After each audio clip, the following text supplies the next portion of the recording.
Welcome to Innovator's Journey, the show where we go behind the bold ideas and breakthrough moments with leaders, founders, and change makers, building solutions that truly make a difference.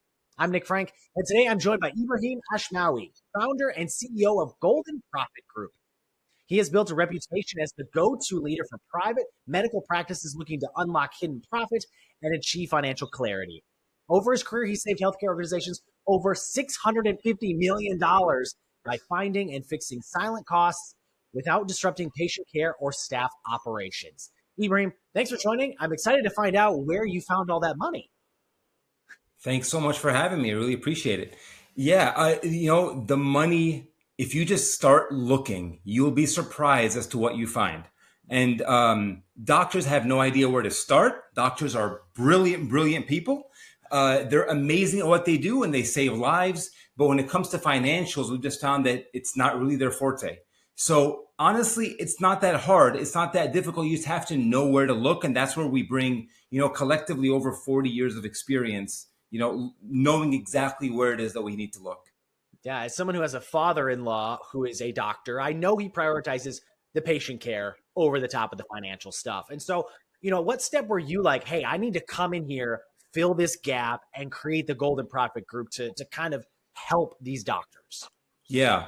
Initially we started off doing this for very large corporations, right? And they were making billions of dollars and we were saving them millions. And so they were happy, but really it wasn't affecting patient care at all. It was just so large. And then one doctor friend of mine just asked me like, hey, what you're doing on this large scale, can you just look and see what you can do for my clinic? And I had no idea that just by looking in one clinic, just how much we could find. We found so much. And his number one thing, as you mentioned, was patient care. I just don't want my quality of care to go down. That's why I'm in this business. That's why I'm doing this. And so we were very careful. We were very careful around that. There was no issue with patient care. We never touched patient care, and we never got rid of people either. That's like another stigma that people have, that if you're going to reduce costs, you have to get rid of people. We didn't do that either. But what we did find is that doctors, unfortunately, were just not taught how to work with financials. And I think the worst part about it, Nick, was where they were getting their business information from. The more I pried when people are like, oh, should we do this or that? And I was prying into, why are you asking this question? It usually came from TikTok. It came from Instagram. That's the biggest issue. And it wasn't just the younger generation. It was even the older generation spending a lot of time on social media now. People aren't reading books. They're not going back to business fundamentals. They're getting all their information from online, which could be good, but it could be incredibly detrimental to their business. So we need to add business classes to med school is what you're saying. We need to add business classes to everything. I mean, this is, I think, a fundamental problem that we have in our education system, as I'm sure you've realized over the years. People graduate. I don't know about you. When I went to high school and college, I was never taught how to do my taxes. I was never taught about 401ks or Roth IRAs or investments. And so all in all, people are not ready to look at financials when they graduate unless they are finance majors. But doctors especially live in a completely different world. You touched on how you've been able to kind of go in and avoid, laying people off or firing people. And I think a lot of people assume, hey, when you're trying to save money, you got to cut corners, right? You got to make more money, you got to do this. So how have you challenged that mindset when you're working with these healthcare practices? Yeah, so profit is not about cutting corners. That's, I think, lazy and outdated thinking. Really what it is that we're doing is taking what we have and making it more efficient. So talk about people, for example, right? People are always wondering, am I going to have to get rid of my labor? I don't want to cut my labor. They're like family to me and all that stuff.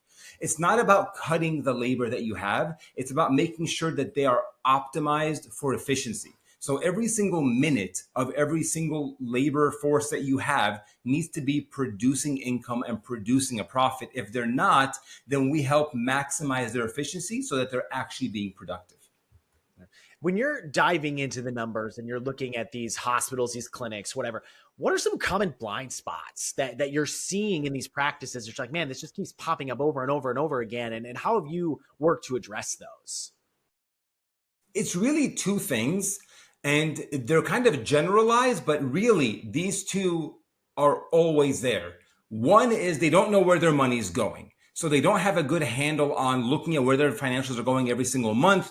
And that's, again, it kind of goes back to us too, right? Like if you go back to your financials every single month, the number of online streaming subscription services that you're going to have, and you keep looking, I don't remember doing this one and this one and this one, and it adds up, right? None of us really know where our money is going unless you're looking at it very carefully. And one doctor I spoke to would only look at his expenses once a year for taxes. Like he was surprised that I was asking him for 3 months expenses. He didn't even have it. He had only last year's expenses. Imagine the stuff we found that he wasn't even aware of. So where your money is going is one bucket. The other bucket is really, what is it? How do I calculate what my service or product costs me? I am pricing my product at a certain price, thinking that I have a certain profit margin, but they actually have no idea how much it's actually costing them to sell that product if they roll up all their expenses into that product.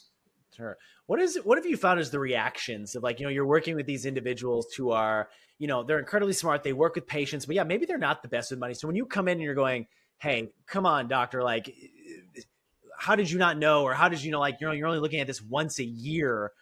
What kind of eye-opening experiences have you had with them, or what you're able to give to them? It's interesting. Sometimes they start off a bit apprehensive, not because they're mistrusting, but because they almost feel guilty. And there's an overall general stigma that, whatever it is that you're doing in life, whatever your job is, you shouldn't be making too much money, or money shouldn't be at the forefront of why you're doing it. And I think we're trying to challenge that idea, right? And just asking them, hey, if you didn't have to work, would you be here? 95% of the time, no, they may be doing something else, right? So at the end of the day, you are doing this for money. It's wonderful that you have a great purpose. It's wonderful that you're getting fulfillment. That's fantastic. And especially being in the medical field, you're helping people, you're saving lives. But a lot of them feel almost like dirty that they're trying to get more profit out of it. And what I'm telling them is, in reality, this money, it's not like it's going to your patients. It's not like it's going to the members. Right now, it's going to other vendors that are making money off of you because you're not paying attention. So if we can get you that money back, listen, you can give it back to the patients at the end of the day, because we all want affordable healthcare, right? But your prices are high simply because you're not being efficient. So would you rather the vendors have this money, or would you rather the patients have it? Or do you want to keep a part of it? At least you have the option. Sure. Yeah. Buy that new MRI machine, hire another member of your staff, like lots of things that you can have once you have this extra funds back. Before I let you go, what do you think is your vision for the Golden Profit Group, and how do you see it evolving within the healthcare industry? We really hope that we're not just going to be saving practices money. Our vision overall, we want to rewrite how healthcare looks at profit. If doctors are staying broke, that translates to a collapsed system. And what we're trying to do here is make sure that never happens, really. If some of the smartest doctors in the world are staying broke, and we look at doctors and we think they're all rich, right? We have no idea just how much they've spent on medical school and what their bills are and what they're paying for insurance alone, for, just malpractice insurance. A lot of them are barely making it every single week or every single month. So we want to open up the room for innovation and evolution in the industry. And by giving doctors that breathing room and that profit, we hope to give them that kind of ability. Well, hey, and Ibrahim, if other doctors want to figure out how to find you so they can maybe reach out for some help, where do they go? Yeah, we have our website, goldenprofitgroup.com, and we have a lot of socials as well. We're available on any different kind of media. And the number one thing we try to do also is make sure that doctors know that we're going to take them through a process. We're going to make sure that there's a good fit before we even start our services, right? Are you guys comfortable? Are we comfortable? Do we feel that we can guarantee you a profit saving? Because we always like to go with that guarantee. I love that. Well, Ibrahim, thank you so much for sharing your insights with me today. All right. If you want to learn more, check out the Golden Profit Group and the work Ibrahim and his team is doing to bring financial clarity to medical practices. If this episode resonated with you, follow the show, share it with someone who's ready to turn hidden costs into that lasting growth. I'm Nick Frank. Thanks for watching. We'll catch you for the next Innovator's Journey.